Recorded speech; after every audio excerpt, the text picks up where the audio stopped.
بسم الله الرحمن الرحيم. قال السحر على عهد رسول الله صلى الله عليه وسلم فقالوا يا رسول الله سخر لنا وقال إن الله هو المسخر القابض الباسط الرازق.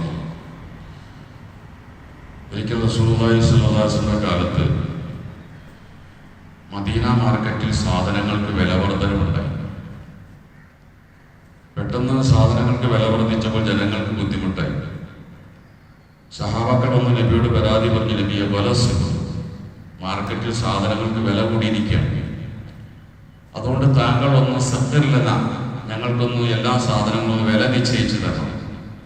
കച്ചവടക്കാരോട് പറയണം, ഇന്ന വിലയിൽ കൂടുതൽ വിൽക്കാൻ പാടില്ല എന്ന് താങ്കൾ കച്ചവടക്കാരോടൊന്ന് പറയണം. അതാണ് ആവശ്യം. പിന്നെ വിശ്വാസം തയ്യാറായില്ല. നബി പറഞ്ഞത് ഇങ്ങനെയാണ്, ഞാൻ അതിനില്ല, മാർക്കറ്റിൽ ഇടപെടാൻ ഞാനില്ല. കാരണം ഇന്നല്ലാഹു ഹുവൽ മുസ്ഖിർ, അള്ളാഹു ആണ് ഓരോ സാധനങ്ങളും വില നിശ്ചയിക്കുന്നത്. അത് ഓരോ കാലത്തും പടച്ചു നിശ്ചയിക്കുന്ന ഒരു വിലയ്ക്ക് സാധനങ്ങൾ വിൽക്കപ്പെടും. അൽ ഖാബിദു അൽ ബാസിത്ത്, വില കൂട്ടുന്നവനും അള്ളയാണ്, വില കുറയ്ക്കുന്നവനും പടച്ചവനാണ്. അർ റാസിഖ്, എല്ലാവർക്കും റിസ്ക് കൊടുക്കുന്നവനും അള്ളയാണ്. അത് പടച്ചവന്റെ ജോലിയാണ്, അത് പടച്ചവൻ ചെയ്യും. ഞാൻ മാർക്കറ്റിൽ ഇടപെട്ടാൽ ഒരു പ്രശ്നമുണ്ട്. ഇന്നീല അറിച്ചു, ഞാൻ ആഗ്രഹിക്കുന്നത് അൽഖല്ലാഹ, നാളെ പടച്ചവനെ കണ്ടുമുട്ടണമെന്നാണ്. വലൈസ അഹദും മിൻകും യത്ലുബനി ബി മദ്ലിമത്തിൻ ഫീ മാലിൻ ഔ ദമിൻ. നിങ്ങളിൽ ആരോടും ഒരു സാമ്പത്തികമായിട്ടോ ശാരീരികമായിട്ടോ നിങ്ങളിൽ ആരെയും ഞാൻ ഉപദ്രവിച്ചു എന്നൊരു പരാതി നിങ്ങൾ ആരും പറയാതെ പടച്ചവന്റെ അടുക്കൽ എത്താനാണ് ഞാൻ ആഗ്രഹിക്കുന്നത്. അപ്പം നിങ്ങളുടെ മാർക്കറ്റിൽ ഞാൻ ഇടപെട്ട് സാധനങ്ങൾ വില നിശ്ചയിച്ചാൽ ഞാൻ നിശ്ചയിച്ച വിലയിൽ കൂട്ടിയാലും വിൽക്കൂല, അത് ഉറപ്പാണ്. പക്ഷേ അങ്ങനെ വരുമ്പോൾ ആ കച്ചവടക്കാരൻ ഒരു പക്ഷേ നഷ്ടം സംഭവിക്കും. ഒരാളൊരു ഉൽപ്പന്നം കൊണ്ടുവന്ന് മാർക്കറ്റിൽ വിൽക്കുമ്പോൾ അയാളുടെ ഉൽപാദന ചെലവ് കഴിഞ്ഞ് കിട്ടുന്ന ലാഭം, ഞാനൊരു വില നിശ്ചയിച്ചാൽ ആ വില ഒരു പക്ഷേ അയാളുടെ ഉൽപാദന ചെലവ് പോലും വന്നിട്ടില്ലെങ്കിൽ അയാൾക്ക് നഷ്ടപ്പെടും. അയാൾ നാളെ പടച്ചവന്റെ അടുക്കൽ പറയും, എന്റെ നഷ്ടത്തിന് കാരണക്കാരൻ ഞാനാണെന്ന് ആ കച്ചവടക്കാരൻ പറഞ്ഞാൽ ഞാനതിന് ഉത്തരവാദിയല്ലേ. അങ്ങനെ ഒരാളെയും ഞാൻ ഉപദ്രവിച്ചു എന്ന് പടച്ചവന്റെ അടുക്കൽ പരാതി പറയരുതാരും, അതാണ് എൻ്റെ ആഗ്രഹം എന്ന് പറയുകയും നബി സല്ലല്ലാഹു അലൈഹി വസല്ലം ഉദ്യമത്തിൽ നിന്ന് പിന്തിരിയുകയും ചെയ്തു എന്നുള്ളതാണ്. സാധാരണ നമ്മുടെ നാടുകളിലൊക്കെ സാധനങ്ങൾക്ക് വിലക്കയറ്റം ഉണ്ടാകുമ്പോൾ ആളുകൾ പറയും, സർക്കാർ ഇടപെടണം, വിപണിയിൽ സർക്കാർ ഇടപെടണം, വില നിശ്ചയിക്കണമെന്ന് പറയാറുണ്ട്. ഇസ്ലാമിന്റെ കാഴ്ചപ്പാട് ഫ്രീ മാർക്കറ്റ് എന്നുള്ളതാണ്, സ്വതന്ത്ര വിപണി. വിപണിയിൽ സർക്കാർ ഇടപെടാൻ പാടില്ല. സ്വാഭാവികമായ രീതിയിൽ മാർക്കറ്റ് നടന്നു പോകുമ്പോൾ ആ മാർക്കറ്റിൽ സർക്കാർ ഇടപെടരുത് എന്നുള്ളതാണ് ഇസ്ലാമിന്റെ കാഴ്ചപ്പാട്.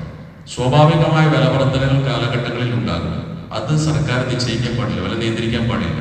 നിയന്ത്രിച്ചാൽ കച്ചവടക്കാർക്ക് നഷ്ടമുണ്ടാകും. എന്നാൽ കച്ചവടക്കാർ കൃത്രിമമായി വില കൂട്ടിക്കഴിഞ്ഞാൽ അവിടെ സർക്കാർ ഇടപെടുകയും വേണം. ഇസ്ലാമിക ഗവൺമെന്റ് അവിടെ ഇടപെടണം. ജനങ്ങളുടെ ആവശ്യത്തെ ചൂഷണം ചെയ്തുകൊണ്ട് യുദ്ധ സാഹചര്യങ്ങൾ ഉണ്ടാകുമ്പോൾ, പ്രകൃതി ദുരന്തങ്ങൾ ഉണ്ടാകുമ്പോൾ, സാധനങ്ങൾക്ക് ഷോർട്ടേജ് വരുമ്പോൾ ജനങ്ങളുടെ ആവശ്യം ചൂഷണം ചെയ്തുകൊണ്ട് കൃത്രിമമായ വിലവർദ്ധനവ് സൃഷ്ടിച്ചാൽ സർക്കാർ ഇടപെട്ടുകൊണ്ട് ഇസ്ലാമിക ഗവൺമെന്റ് അവിടെ വില നിശ്ചയിക്കണം. സാധാരണ രീതിയിലുള്ള വിലക്കയറ്റങ്ങൾ കാലഘട്ടങ്ങളിൽ ഉണ്ടാകും, അത് സ്വാഭാവികമാണ്. അതിനകത്തൊരിക്കലും ഗവൺമെന്റ് ഇടപെടാൻ പാടില്ല എന്നുള്ള ഒരു സ്വതന്ത്ര വിപണി എന്ന ഒരു സങ്കല്പമാണ് ഇസ്ലാമിന്റെ വിഷയത്തിലുള്ളത്. ഓരോ സാധനങ്ങൾക്കും എത്ര ലാഭം എടുക്കാമെന്ന് ഇസ്ലാം നിശ്ചയിച്ചിട്ടില്ല. ഇത്ര ശതമാനമേ ലാഭം പറ്റുമെന്നില്ല. അമിത ലാഭമല്ല പ്രശ്നം, അനീതിയായ ലാഭമാണ് ഇസ്ലാം പ്രശ്നമായി കാണുന്നത്. കച്ചവടത്തിൽ വഞ്ചനയും ചതിയും വരാൻ പാടില്ല. കസ്റ്റമറെ വഞ്ചിക്കപ്പെടുകയും അയാൾ ചതിക്കപ്പെടുകയോ അയാളുടെ അജ്ഞതയെ ചൂഷണം ചെയ്യുന്ന ഘട്ടത്തിൽ അത് ഹറാമാണ്. ആ ലാഭം ചെറുതാണെങ്കിൽ പോലും ഹറാമാണ്. ഇതില്ലെങ്കിൽ ലാഭം എടുക്കുന്നതിന് ഇസ്ലാം ഒരു പരിധി നിശ്ചയിച്ചിട്ടില്ല. അത് അനീതിയായ ലാഭമാകരുതെന്ന് മാത്രമേ ഉള്ളൂ. നമുക്കറിയാം, നമ്മുടെ നാട്ടിൽ തന്നെ വിൽക്കപ്പെടുന്ന സാധനങ്ങൾ പല രീതിയിലെ ലാഭം. എല്ലാ സാധനങ്ങൾക്കും ഒരു ലാഭം പറ്റില്ല. സ്റ്റേഷനറി സാധനങ്ങൾക്ക് 5 മുതൽ 15% വരെ ലാഭം എടുക്കുന്നുണ്ട്. തുണിത്തരങ്ങൾ 20 മുതൽ 50 വരെ, ചില ഫാഷൻ വസ്ത്രങ്ങൾക്ക് 100% ലാഭം കൊടുക്കുന്നുണ്ട് നമ്മുടെ നാട്ടിൽ. ഭക്ഷണ സാധനങ്ങൾക്ക് 50 രൂപയ്ക്ക് ഉണ്ടാക്കുന്ന ഭക്ഷണ സാധനം 150 രൂപയ്ക്ക് വിൽക്കുന്നുണ്ട്. അതൊക്കെ ഓരോന്നിന്റെ ഉൽപാദന ചെലവും കച്ചവടക്കാരുടെ ചെലവിനനുസരിച്ച് എടുക്കുന്നതിന് വിരോധമൊന്നുമില്ല. പക്ഷേ ഇസ്ലാം നിരോധിക്കുന്നത് കൃത്രിമമായി ഈ വിലവർദ്ധനം ഉണ്ടാക്കുന്നതിനെയാണ്. യുദ്ധ സാഹചര്യങ്ങൾ, ഉദാഹരണത്തിന് ഇപ്പോൾ യുദ്ധം നടക്കുന്നുണ്ട്, ഗ്യാസിന് ഷോർട്ടേജ് ഉണ്ട്, ചായക്ക് വില കൂട്ടിയിട്ടുണ്ട്, 10, 12, 15 ആക്കിയിട്ടുണ്ട്. അത് ഒരു ആവശ്യഘട്ടത്തിൽ കുഴപ്പമില്ല. പക്ഷെ യുദ്ധ സാഹചര്യം മാറി ഗ്യാസ് കിട്ടാൻ തുടങ്ങിയാൽ വില കുറയണം. പിന്നെയും വിലയ്ക്ക് വിൽക്കുക എന്നുള്ളത് ചൂഷണമാണ്.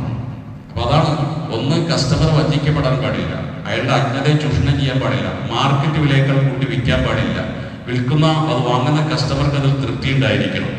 ഇങ്ങനെയൊക്കെയുള്ള ഘട്ടങ്ങളിൽ വില വിഷയമല്ല, ലാഭം അത് പ്രശ്നമല്ല, അത് അമിത ലാഭമായി കണക്കാക്കുകയുമില്ല. ഇതാണ് ഇസ്ലാമിന്റെ കാഴ്ചപ്പാട്. അതുകൊണ്ടാണ് പ്രവാചകൻ സല്ലല്ലാഹു അലൈഹി വസല്ലം മാർക്കറ്റിൽ ഇടപെടാൻ വേണ്ടി വിസമ്മതിച്ചത്. എന്നാൽ പ്രവാചകൻ ഇടപെടുകയും ചെയ്യും. എപ്പോഴാണ് കൃത്രിമമായ ലാഭങ്ങൾ സൃഷ്ടിച്ച് ജനങ്ങൾക്ക് പ്രയാസം വന്നു കഴിഞ്ഞാൽ ഇടപെടുകയും ചെയ്യും. അല്ലാഹു തആല നമ്മുടെ കച്ചവടക്കാർക്ക് ബർക്കത്ത് ചെയ്ത് അനുഗ്രഹിക്കുമാറാകട്ടെ. സുബ്ഹാനല്ലാഹി വബിഹംദിഹി സുബ്ഹാനകല്ലാഹു വബിഹംദിക അഷ്ഹദു അല്ലാ ഇലാഹ ഇല്ലാ അൻത അസ്തഗ്ഫിറുക